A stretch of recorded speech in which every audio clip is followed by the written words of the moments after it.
What's going on, everybody? John Eric Poli here with My MMA News, and today's guest just defeated Aaron McKenzie on the latest episode of The Ultimate Fighter, and he's, of course, moving on in the tournament, joined today by Austin Hubbard. Austin, thanks for doing this, man. Really appreciate the time. Yeah, thanks for having me. No problem at all, man. So before we get into that specific fight or anything, I just want to, just get your thoughts on the show itself, just what this opportunity has meant to you to have the shot at redemption to get back into the UFC. Yeah, it's been huge. I was struggling to get fights. And when you get, released from the UFC, and that's where you want to be. That's how you're making money. That's just the goal. So when you don't get re-signed, it can get pretty stressful and gloomy, so to speak. And getting this opportunity out of really nowhere, I had no idea they're even doing a new season or upcoming season until I was contacted for it. And to get that opportunity and make it through the choosing process and everything else, and then getting on and having the opportunity has it's been a blessing for sure. And I don't think people realize either, like, just how cutthroat the sport can be sometimes. It's not Yeah. like once you get into the UFC, No, you're there for forever. I mean, you had no. success in the UFC too. You won 3 fights. Record was 3-4. Obviously, promotion makes a decision then to release you. I mean, that has to be. I mean, for the people out there that might not ever see that side of it, it can be a very unforgiving sport sometimes. Yeah, I mean, I've never lost a fight back to back, not in the UFC, not ever. And I felt like I put on very, entertaining fights. I fought tough people.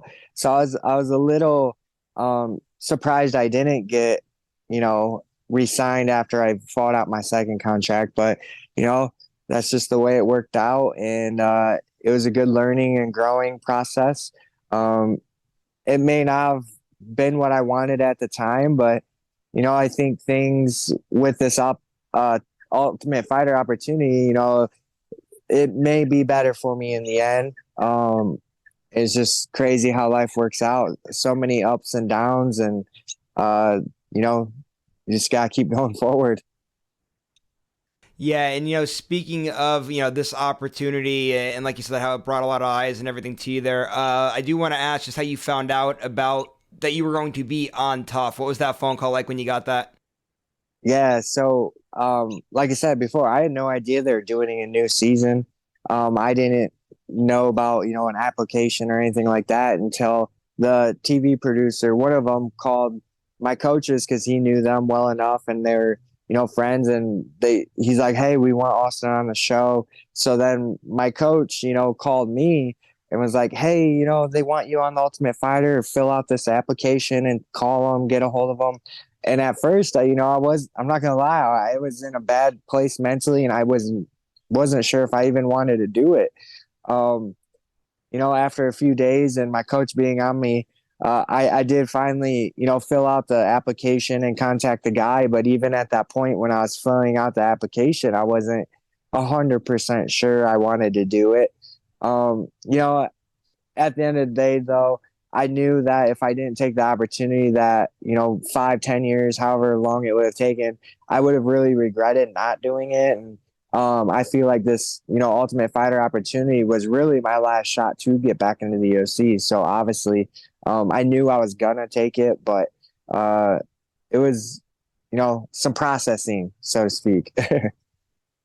And we mentioned before, previously, about how people might not, realize how cutthroat the UFC could be. I think a lot of people don't realize. I mean, a lot of times you guys have lives outside of fighting, and not everything is always, hunky dory, so to speak. It can be a Yeah, lot of rough times, and we saw it in your last episode. Just so much that you went through between getting cut, and you even said about the pressure that you put on yourself in that period of time. Now you're working a full-time job, you have a yeah, family, you have, there was a loss in your family. Just talk about that end of the sport and how people don't realize. I mean, you guys have a yeah, whole life outside of just going to the gym every day, training and showing up and fighting on fight night.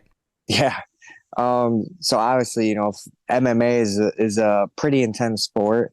A lot goes into it, and you don't get paid for training. You get paid only when you fight.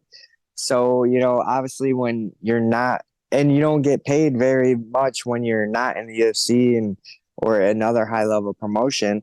Um, and so, things got very uh, financially tight, so to speak. And I was living in Colorado and I was there for 7 years. And then I had to move back home to Illinois uh, about 8 months ago just because of my financial situation. And I wasn't able to get fights. So, like I said, I had to, start thinking about what I needed to do for my family. I have a wife and daughter, and it's, I want to provide for them. They don't, deserve to have that. They deserve a great life. And, I wasn't able to do that for them anymore. And so we moved home, and uh, yeah, it's a lot. There's just so much that goes into being a successful MMA fighter, that just pressure on all fronts, all around, training, personal life, and then getting out there and performing. It's a stressful life, but this is what I sign up for, and I do love it. So All right, well, let's talk about the most recent performance that we've gotten to see. Obviously, there at least definitely one more. We're not going to spoil anything or anything like that, but let's talk about this victory that everybody just saw in the Ultimate Fighter. Kind of a cool matchup with you being a former LFA champion, taking on a guy that was like the current LFA champion. He comes into the fight, right? Supposed to be this big grappling specialist, real tough on the ground. Obviously, you're able to batter him on the feet. If he even tries to clinch with you at all, you were able to get away from it. Just talk about that performance and just how happy you were with it.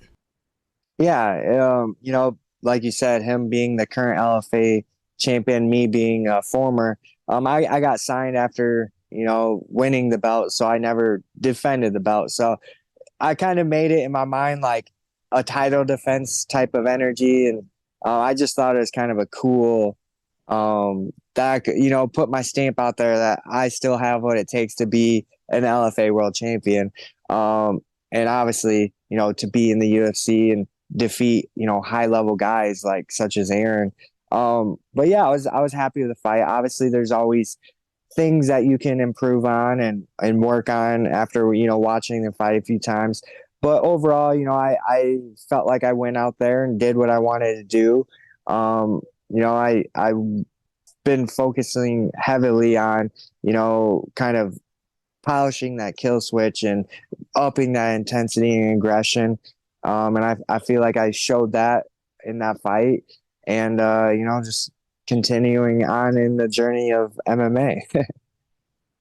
All right, so now so far on the show, and again, we're not spoiling ahead, but so far on the show, what we've seen is the veterans all having the success so far.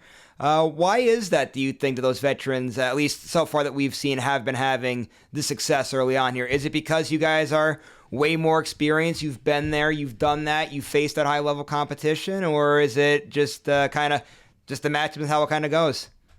No, I think being, a veteran of the UFC, being in those high level fights under those UFC lights, I think it does play a huge role. I was talking to someone when we were on the show, and they're like, "Oh, how you feel about fighting at the Apex and stuff?" I was like, "I fought here 5 times already. Like, don't I feel at home, you know what I mean?" And obviously none of the prospects have ever fought there. So I think that played a role. Yeah, I think that's just a huge factor. All right, let's talk about the coaches now. Obviously, you're part of Team Chandler, so we'll start there. Just what's it been like, getting to know him, working with him, and, kind of getting to pick his brains throughout the course of the season? Yeah, I was very happy to be on his team. He's a great coach. He brought in great coaches. I didn't go into the show thinking I was gonna, have a team bond or make friends. Like, that wasn't on my mind of what I was trying to do. But after the teams got picked and we met the coaches and this and that, and then we had our first practice, it was like almost instantly we all just kind of bonded and came together, and we all, very became very good friends and supported each other. Like, for whoever had their fights coming up, and we rallied around them and really pushed them in training. And and it was really a cool experience. Because like I said, I wasn't really expecting that sort of you know thing. So yeah, it was cool. And then, of course, the question you're probably going to get this probably for the rest of your life, not just from being a part of the show. Obviously, Conor McGregor, the other coach. I know he's not your coach in the show, but I'm sure probably some interactions with him there. So, what's he been like? Yeah, I had some interactions. My interactions with him were always pretty good. He came over the house a few times. He sent his chef over to the house a handful of times to cook for everyone. He was for the most part pretty cool, and like he talked to us and kind of you know was being motivational and things like that. And from my experiences, he was cool. But Connor is a great entertainer, and he's a bit of a wild man. So he definitely walks to his own beat. You know what I mean? Like he's an interesting guy for sure. He's a character. For sure, man. I guess just one other thing before we wrap things up here for today. What can you tell us just about, not in terms necessarily of who wins, who loses, but just about the rest of the season in general for all the fans out there that are, going to keep tuning in each week? Just what are some things maybe they could expect to see that would be a lot of fun? Yeah, I felt like every fight was very entertaining. They brought in a lot of high level guys, in the house. So, and it was kind of a cool experience because we all bonded pretty well, with their team and our team. So there wasn't much like house drama, so to speak. There was some, but not for the lack of house drama. We definitely made up for very good, very exciting fights that you definitely won't want to miss. Awesome, man. Thanks again for doing this. I really appreciate the time. It's been great chatting. Hopefully, we'll be chatting a few more times throughout the course of the show here. So, just last thing before you head out, social media, management, sponsors, anything like that that you got to plug, man. Floor is yours. Yeah, my Instagram is AustinHub155. You can follow me there and check out my journey. Thank you to my sponsors, Supreme Cleaners and Brows by Hannah is all I got ironed in right now. Yeah, just that's about it. Thank you guys.